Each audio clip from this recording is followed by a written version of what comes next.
You are now about to go on a generic side quest. Hello and welcome to another episode of Generic Transmission Gaming Edition, Episode 3. This one's a little bit of a special episode because we have E3 upon us. That's right, the Christmas of gaming is coming up. But right before that, we got a Pokemon Direct for Sword and Shield, which debuted yesterday, a 50-minute Pokemon Direct.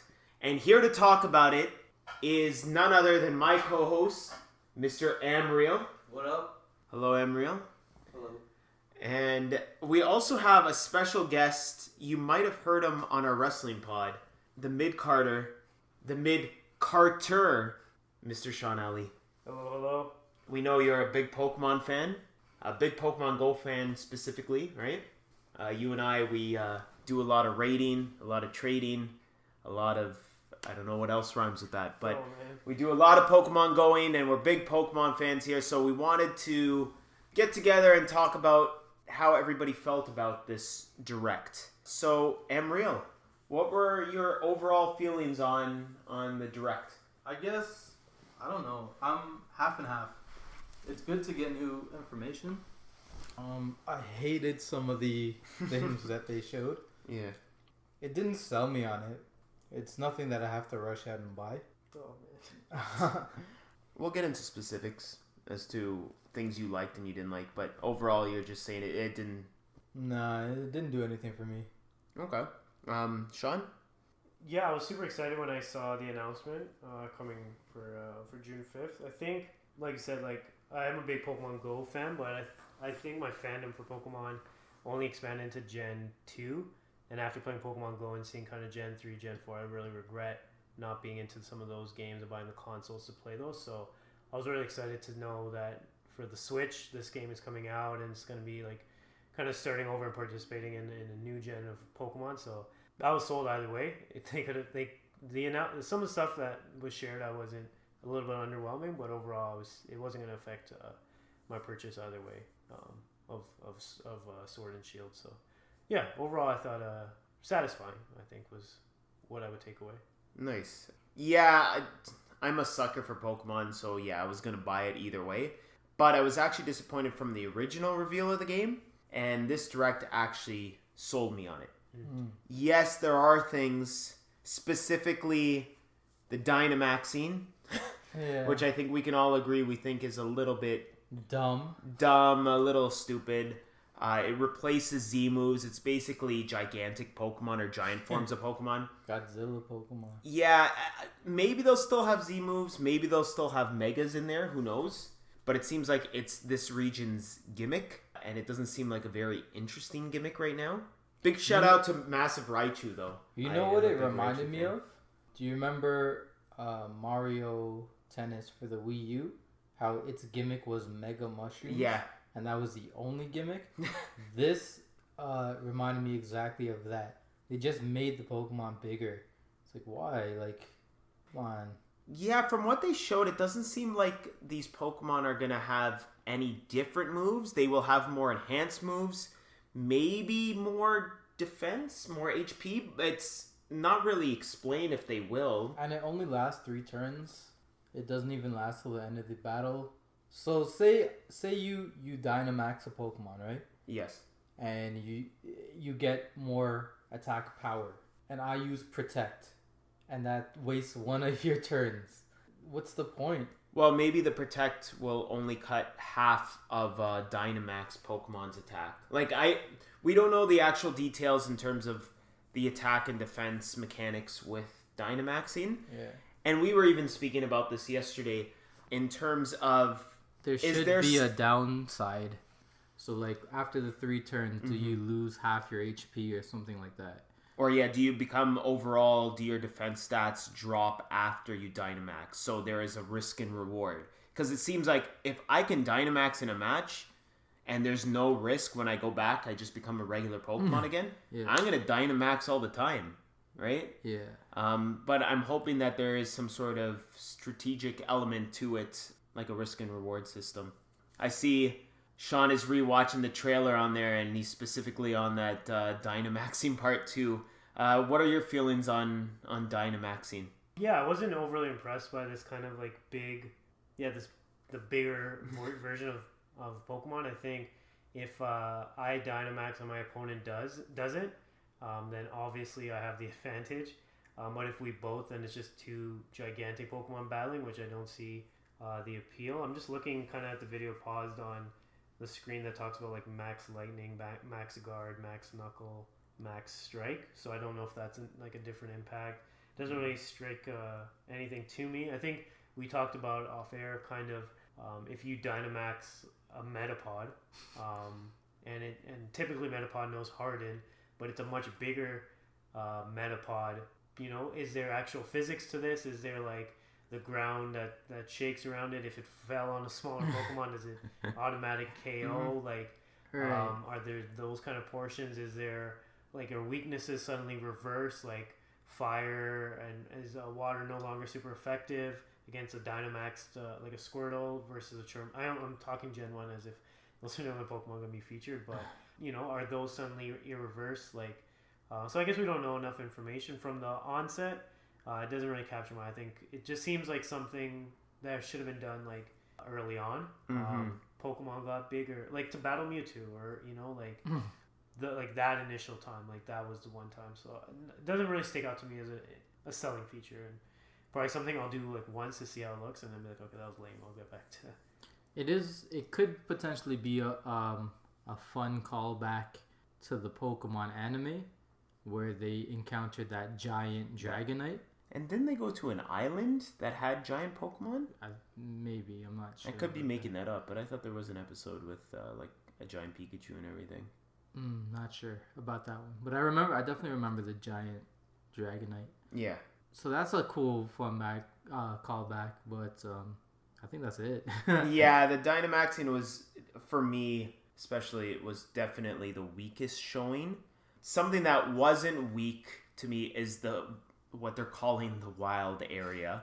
Very generic name, but basically what this seems to be is the routes, or what originally used to be the routes between towns and cities, becomes a big open world with a fully controllable 3D camera where the Pokemon, just like Let's Go, you see them on the overmap and you can get into battles with them there. You could fish. Seems like you could shake trees.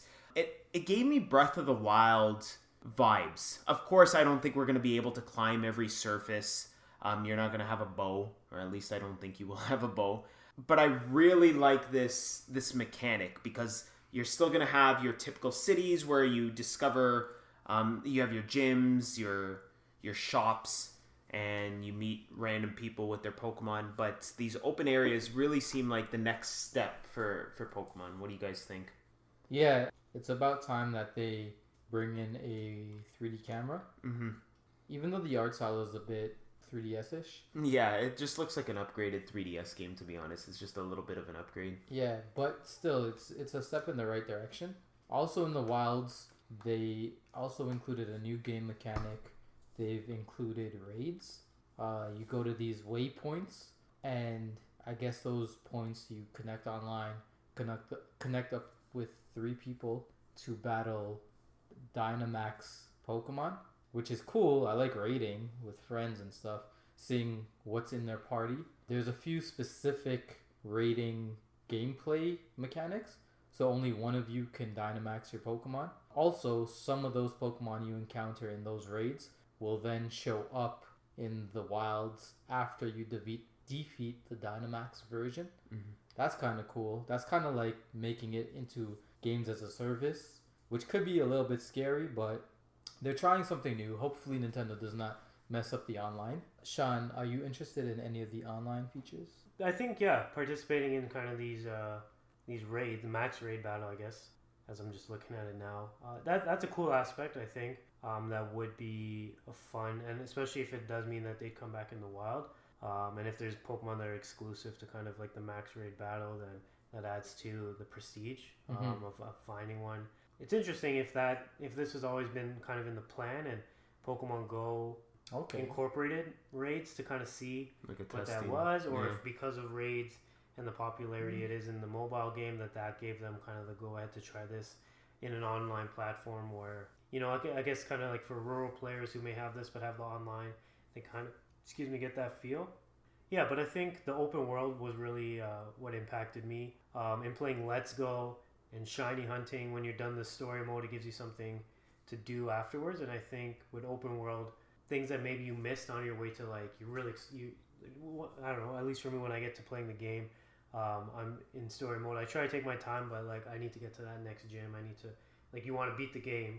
And so to go back into the open world and maybe it's a different weather feature at that time, or Right. shake a tree that maybe you didn't realize was there. Right. I think that's really cool, and I think it's about time. That a Pokemon game has the ability to like change the camera to look in all sorts of directions, and I think if they're, hopefully it's not too much of a demand to have that. Like if I'm looking here, I could miss a Something Pokemon behind behind you. me, and if I turn, it's not always going to be there. I'd have to come back the next day to kind of like replay or find something, or maybe I missed my opportunity, just like as if like a real world kind of take on it. So looking forward to that piece for sure. The wild area, at least the name isn't anything that stands out, but my complaint would be like, what the heck is Dynamaxing? So wild area is a safe term.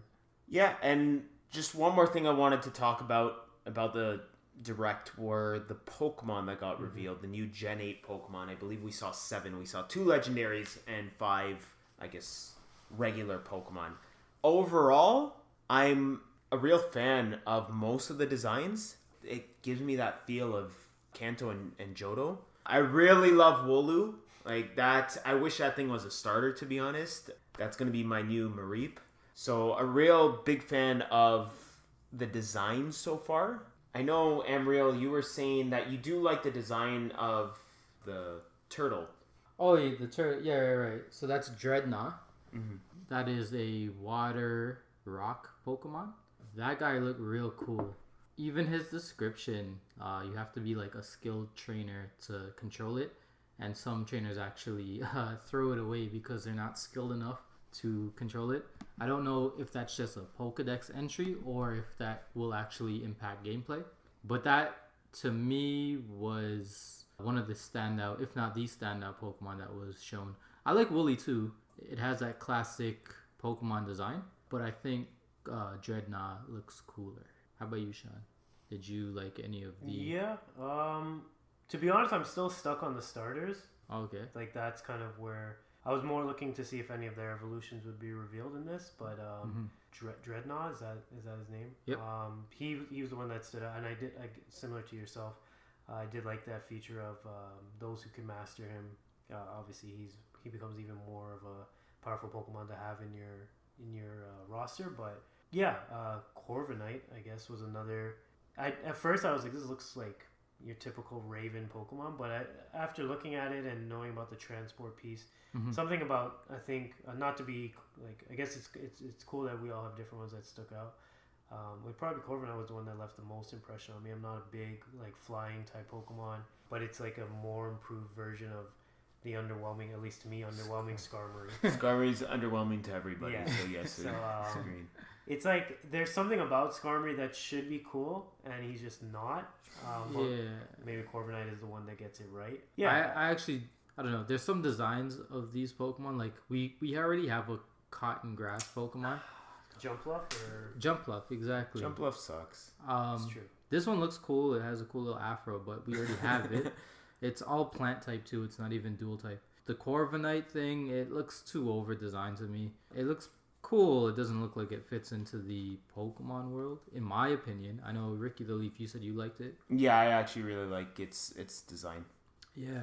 Are there any did anything change in kind of the starter Pokemon you're leaning towards, or? Nah. So it's funny that you, Ricky the Leaf, you said you didn't like the first trailer, but this trailer sold you. I think for me it was the opposite. I really liked the first trailer, and this trailer was like, show me some more. But we got our first good looks at the starters in the first trailer. Score Bunny seems to be the one I may choose, although I don't like that. I think it'll turn into a fighting fire, because we have too many fighting fires. Sobble, he looks cool. I wasn't too big on Grookey when I first seen him, so I think mine would have to go with Score Bunny. How about you, Sean? I think initially it was probably Grookey that left an impression, but I think I'm gonna go with Sobble. I think there's something about it starting off timid that I feel like its final version is gonna be the opposite of that. Right. And that's where I'm leaning. How about you, Ricky the Lead? I still have to go with Grookey, so we all chose different starters. But I do have to agree with Sean. I think Subble's going to have the coolest or the most unexpected final form. I just hope it doesn't happen like what happened with Primanera, or no, what was the name of Poplio's last form? It turned into like a ballerina seal at the end, which was very disappointing for many people because they really like Poplio. But yeah, Subble seems really cool, but I will be a Grookey starter for sure. He's grown on me. Okay, so now we talked about starters, we talked about the regular Pokemon. What do you guys think about the legendaries? I personally love the design. I shouldn't say love. I personally like the designs of the legendaries, especially Zacian, which is the one with the sword in its mouth. I like how it's a slimmer wolf. And I don't think it looks silly that it has a sword in its mouth. I know some people are making fun of it and comparing it to the Dark Souls boss that looks very similar to it. But they look like legendaries to me. They both look different enough and they follow the sword and shield motif. I like it. It might not be the most creative use for their legendaries, but I'm a fan of them. I like Zamazenta, which is the shield wolf, because it looks like the shield is incorporated into his mane. Wolves are obviously cool too. I don't like Zacian because, like, why isn't the sword attached to him? I don't like it. I don't like that it's separate. I know Cubone and Farfetch have items too, like separate items that aren't a part of them. But I feel like a Cubone could just get any old bone, and a Farfetch could get any old leek. This sword looks like, I don't know, was he born with the sword? Like, where did he get the sword from, you know? Plus, he's got this weird wings. I like the slimness of it. But overall, I think I like Zamazenta better. It just fits the motif a little bit better. I wish the sword was attached to Zacian. How about you, Sean? Yeah, I wasn't sure at first when I first saw both legendaries. I'm anticipating a third or hoping for a third just because kind of like that when there's three, but I'd be okay with both, either or. Probably leaning more towards Zamazenta, is that the shield? Yeah. Shield bodied one. That one, yeah, there's just something about, I don't know, I think I lean towards it because I anticipated more people liking the sword one more, so I wanted to be in the minority. Sure. Yeah, and then just even the names, typically, like, you have Wolu, who's a sheep, and, wool is kind of given in the name. So I don't know, I kind of like that they didn't go, like, Wolf Z, Wolf what, like, you know what I mean? Like, they didn't go kind of the easy route. They went with something a little bit more unique, and I think it may play into some kind of, like, mythical, like, something deriving from a warrior that is kind of like a swordsman or a shield, like, something from that kind of, like, mythology, and that's where the names kind of originated. Yeah. I'm wondering, like, if kind of like Zacian or for the one with the short sword, if that as a legendary, that sword has been like passed down, and that's kind of where it's always been in his possession, and so it's either strapped to his back or in his mouth, and like, I don't know, whatever I think there will be an interesting story. I think there's a lot of room to be creative with for both, but legendaries are just an awesome part of Pokemon, and I think sure. Sometimes it takes a little bit. I don't think, when I saw Gen 2, I wasn't big on, like, Raikou or Entei, like, at first, and now, like, it's certainly grown on me, and, like, you may think, like, oh, Legendary Birds is kind of lame, initially, and Wolves are obviously way more kind of cooler than, so I think over time and familiarity, they'll grow fan base, but I'd say a good first impression. Mm-hmm. I hope, like, I think I agree with you. No, I know I agree with you. I want a third legendary, but no more. I don't like the influx of legendaries. Gen 4 had a lot of legendaries, and that kind of became the trend. I think you stick to 3, you build them up, and you're good to go. I do think there will be a little caveat to Zacian and Zamazenta. I think they'll have an alternate form where they have a humanoid form, like they turn into actual knights, like humanoid wolf knights. That's just the vibe I'm getting. I could be 100% wrong, which I probably am. But they also do, and Sean, I think you brought this up, they do look like Digimon. Garurumon, more specifically Metal Garurumon, which, I mean, was my favorite Digimon. But it does give off Digimon vibes. Rix, do you have anything else to add to Sword and Shield? I mean, there was more in the trailer, but just to not drag this on, we did see one of the gym leaders. Oh, yeah. We didn't find out much about the lore. Like Sean was saying, that these legendaries, they probably will go a little bit more in depth with how they came to be, or like if this. I always thought the shield and the sword icon that's used in the logo is some sort of family crest. And we're gonna find out more about that, like the people that lived on this land before. Also, Sophia. That is probably the main reason why you want to buy this game. She's the assistant to, I believe it's the second ever female professor. It was either Gen 4 or Gen 5 had a female professor. No, it wasn't Gen 4. Okay, then it was probably Gen 5. It's an older lady. I forget what her name is, but I know her assistant's name is Sophia. Magnolia. Thank you, Magnolia. Sonia Magnolia. And the Pokemon champion is Leon, and your rival is the menacing Hop. No, he's not your rival. He's your friend. He's your rival. He's a rival, but he's like friendly with you. Yeah. He's not a Gary or a No, Blue. No. Yeah. It's similar to the rival I'd say in Let's Go. Oh gosh, the rival in Let's Go is so not your As long as rival. Hop doesn't take anything out of your ear. Oh man. What? There's just this scene where it looks like he's like, there's something in your hair, and he gets closer, and it almost looks like he's gonna kiss you. And then the screen goes black, and then he's like, oh, there was this, and then there's like 10 revives in your hair or something. What the heck? And then he It's- just like smiles. And Yeah, Anyways. he's just so nice. But sorry, everybody go play Let's Go. Get excited for Sword and Shield. Buy the dual pack so that Pokemon Company can continue making Pokemon games Oh my since gosh. they are struggling so much. So if we want to get back on Hop real quick, his bio actually says he's one of your rivals. So I guess in this game you'll have multiple rivals. Maybe. But yeah, he is the brother of Leon. Who is the champion, that's kind of cool. I like to see that that you're actually rivaling with the champion's brother. Yeah. That can make for some cool story choices, though. Pokemon never gets too in depth with its story, so I'm not expecting too much from it. But any final thoughts on Sword and Shield from you guys? I definitely think we'll hear more about Sword and Shield at E3. There was just too little in this direct. Yeah, we got Dynamax, and that was huge, literally. Yeah. But I think we'll get a bit more specifics at E3. And before we just move to you, Sean, are you buying a Switch for this game? No. Okay. Didn't expect a yes from you. Sean, you have a Switch. What did you think, and are you getting the game? yeah, I'm just always happy to see any news that comes out related to the game. And yeah, I've already pre-ordered That's right. Shield, so I'm gonna be a Shield guy Hey. going into this one. I don't know. I'm just looking.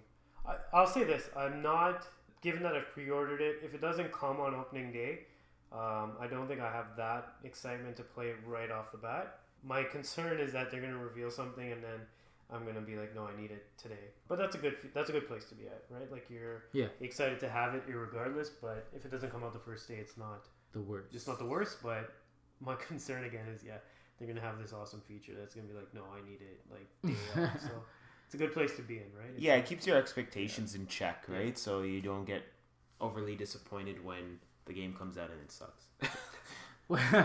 Well, we might find out about that feature at E3 next week. Yeah, I don't see them adding much more at E3. Maybe on another direct before the release in November, but Or maybe like a treehouse. yeah, something like that. Because we know it's playable on the floor and it will be part of their Treehouse direct. Sorry, their Treehouse. Yeah, and I have mine pre-ordered. I will be getting Sword, since I seem to be the only Sword fan here. But for all you Canadian fans, if this deal is still up, Walmart has their E3 deals on. The game is there for $65 either or. It's regular $80 here in Canada, so you can save $15, or you could buy the 2-pack for $125 for you real hardcore fans that want to own both Well, versions. you could split it with a friend. Get a 2-pack and split it with a friend. That's right. Sean and I will not be doing that because we don't know if you actually get a separate case for each one. But yeah, thank you for joining us. Let us know what you thought of the Direct below. And what are you excited for in Pokemon Sword and Shield? Or are you not even excited at all? Not even a Pokemon fan? Why are you even listening to half an hour of us rambling about Pokemon? And stay tuned for more great coverage on E3. Our predictions are coming up.